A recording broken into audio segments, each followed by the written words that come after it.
ഞാൻ വിജയാംബിക. ഞാനിന്ന് നിങ്ങളെ പരിചയപ്പെടുത്താൻ പോകുന്നത് ഒരു ചൊവ്വാദോഷ ജാതകമാണ്.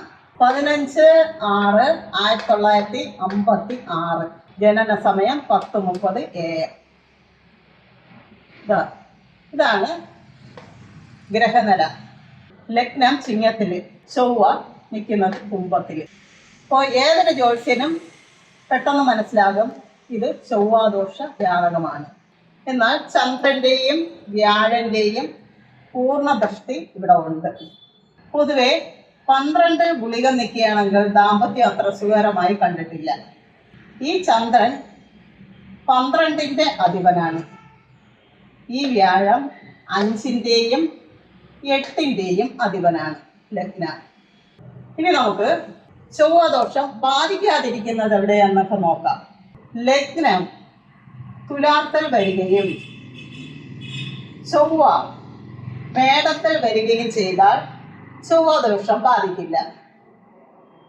അതുപോലെ ലഗ്നം കർക്കിടകത്തിൽ വരികയും ചൊവ്വ ഇവിടെ ഉച്ചനാണ്, ചൊവ്വ ഇവിടെ വരികയും ചെയ്താൽ ചൊവ്വാദോഷം ബാധിക്കില്ല.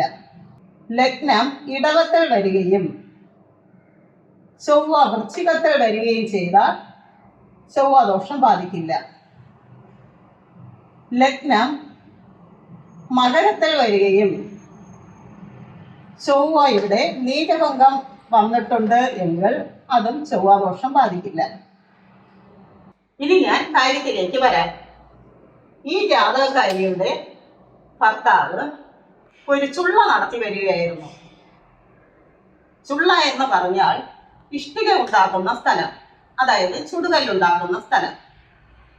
കൂടാതെ ഒരു പലവ്യഞ്ജന കടയും നടത്തി വരികയായിരുന്നു.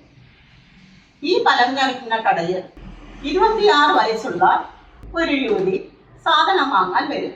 സാധനം വാങ്ങാൻ വന്ന് ഇവർ തമ്മിൽ വലിയ അടുപ്പത്തിലായി. അടുപ്പം കൂടി ഈ യുവതി 2 മാസം ഗർഭിണിയുമായി. അതോടുകൂടി ഈ ജാതകക്കാരിയുടെ ഭർത്താവിന് ഈ കാമുകിയെ കൊണ്ടുവരണം. അതിനുവേണ്ടി ഈ ജാതകക്കാരിയെ ഇവളുടെ കുടുംബ വീട്ടിൽ കൊണ്ടുചെന്നാക്കി. എന്നിട്ട് പറഞ്ഞു, ഞാൻ നിനക്ക് ചിലവിനും തന്നുകൊള്ളാം. ഈ ജാതകക്കാരിക്ക് കുടുംബത്തിൽ നിന്ന് 1/2 ഏക്കർ വസ്തു കിട്ടിയിട്ടുണ്ട് സ്ത്രീധനമായിട്ട്, അതിലൊരു വീടും വച്ചു കൊടുത്തുകൊള്ളാമെന്ന് പറഞ്ഞു. ഈ ജാതകക്കാരിക്കാണെങ്കിലോ 7ഉം 5 വയസ്സുള്ള 2 ആൺകുട്ടികളുണ്ട്. എന്നാൽ ഈ പാവം ജാതകക്കാരിക്ക് എല്ലാം സമ്മതം. കാരണം എന്താണ്? ഈ ചൊവ്വാദോഷം ഭർത്താവിനെ ബാധിക്കാതിരിക്കട്ടെ എന്ന് വിചാരിച്ചു. അതിനാൽ ഈ ജാതകക്കാരി സമ്മതിച്ചു. ഈ ജാതകക്കാരിയുടെ ഭർത്താവ് കുട്ടികൾക്ക് പാലിന് വേണ്ടിയും ഇവർക്കൊരു തൊഴിലിന് വേണ്ടിയും ഒരു പശുവിനെയും വാങ്ങിക്കൊടുത്തു. അങ്ങനെ ഈ ജാതകക്കാരിയെ ഒഴിവാക്കി നിർത്തി. ഇതോടെ കാമുകിയുടെ വീട്ടിൽ പ്രശ്നമായി. ഈ കാമുകനറിയാതെ, അങ്ങനെ പറയുന്നതാണ് എളുപ്പം, ഈ കാമുകനറിയാതെ ഈ 2 മാസം ഗർഭം കൊണ്ടുപോയി അബോർഷനാക്കി.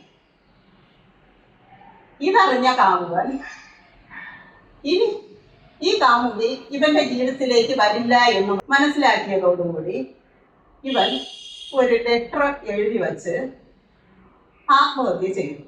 ലെറ്ററിൽ എഴുതിയിരുന്നത് ഇങ്ങനെയാണ്: ഇനി 2 പേർക്കും ഞാനില്ല എന്ന്. ഇത് ശരിക്കും ജാതകക്കാരിയുടെ ചൊവ്വാദോഷം കൊണ്ടാണോ അതോ കാമുകിയുടെ ദോഷം കൊണ്ടാണോ ഇത് സംഭവിച്ചത്? ഇത് ഇവന്റെ കയ്യിലിരിപ്പ് ദോഷമെന്ന് ഞാൻ പറയും. ഈ ജാതകക്കാരിയുടെ 28ാം വയസ്സിലാണ് ഭർത്താവ് മരിക്കുന്നത്. എന്തു തന്നെയായാലും ചൊവ്വാദോഷം അവള് ബാധിച്ചു എന്ന് തന്നെ കണക്കാക്കാം. ഇപ്പോൾ ഈ ജാതകക്കാരിക്ക് 68 വയസ്സുണ്ട്. അന്ന് മുതൽ ഭർത്താവിൻ്റെ വീട്ടിൽ തന്നെയാണ് താമസിക്കുന്നത്. ഈ 2 കുട്ടികളും നല്ല മിടുക്കന്മാരായി.